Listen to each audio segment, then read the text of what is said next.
Hi, my name is Hannah Julik, and today I will be talking about blue and white porcelain of Arita, Japan. This article was written by Jang Sung Wook. So, a little bit about the author is he is a curatorial assistant at the National Museum of Korea in Seoul. And in this article, he actually discusses Arita as one of the leading porcelain producers in Japan, which is partly due to Korean influence. And him working in a Korean museum gives him a lot of background and information. As a curatorial assistant, you do a lot of research and you do a lot of museum setup.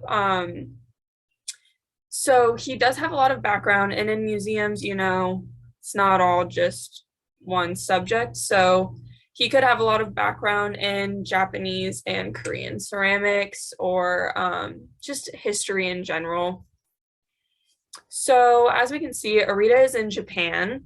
And I honestly like to call Arita the Jingdezhen of Japan. Jingdezhen is kind of like the porcelain capital of China. So I kind of consider Arita being that porcelain capital for Japan. Um, yeah, so the author's methodology and evidence, he kind of discusses three main points. And that is the Japanese invasion of Korea, which is the Ceramic War. And he gives a lot of background about this to kind of explain how Korean citizens from Joseon got to Japan.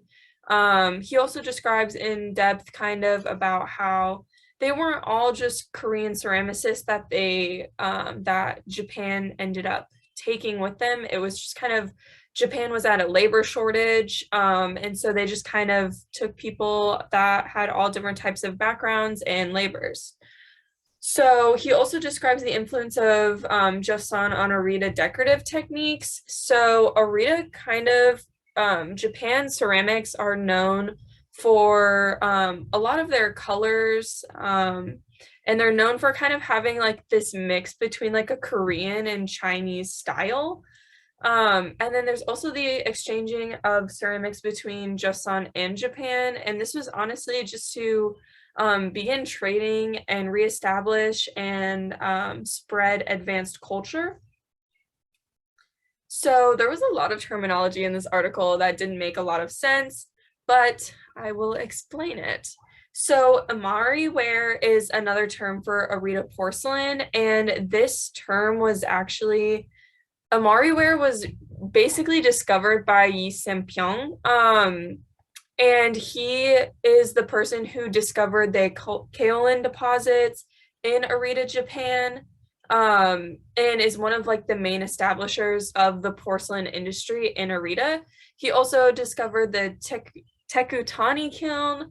And so he's just kind of like this Yi Sempyeong character is like a huge important character in like the establishment of Arita ceramics, and he is from Joseon, Korea. He was one of those people who was captured and brought over.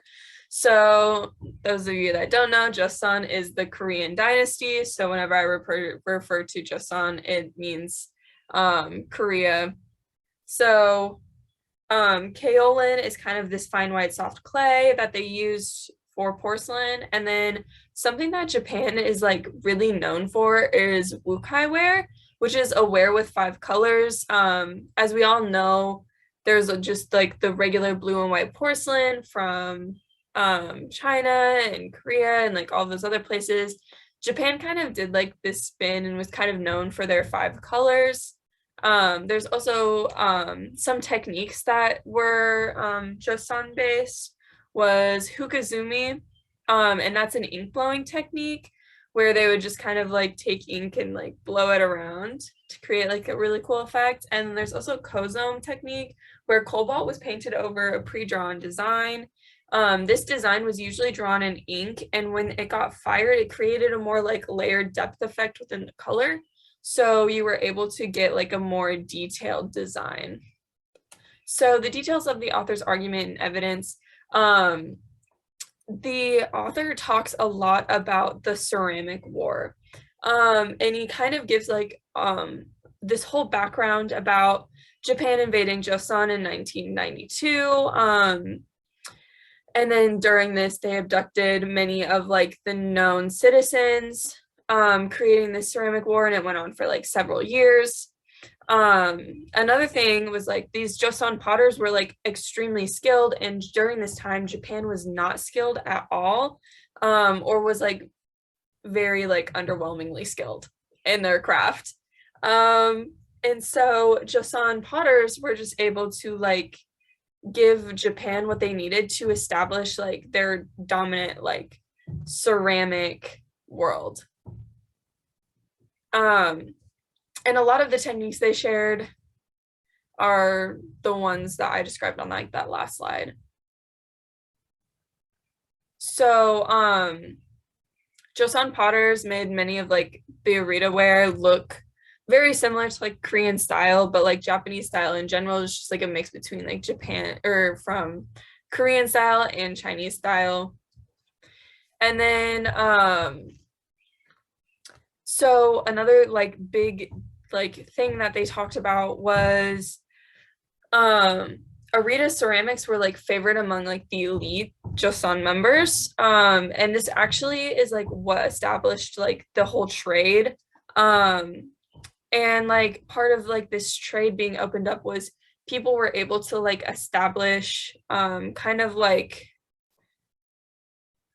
I don't know what's the right word. They were able to share techniques. So pretty soon, like Japanese ceramics in Arita was able to surpass normal Joseon Korean ceramics. Yeah. So the details of the author's argument is he uses like a lot of representative images of pottery during this time. So I just took screenshots from the article. As you can see, there's the White Ware at the very bottom with the 5 colors, which is what they were really known for. And you can see like the layered colors in the plates, probably from technique.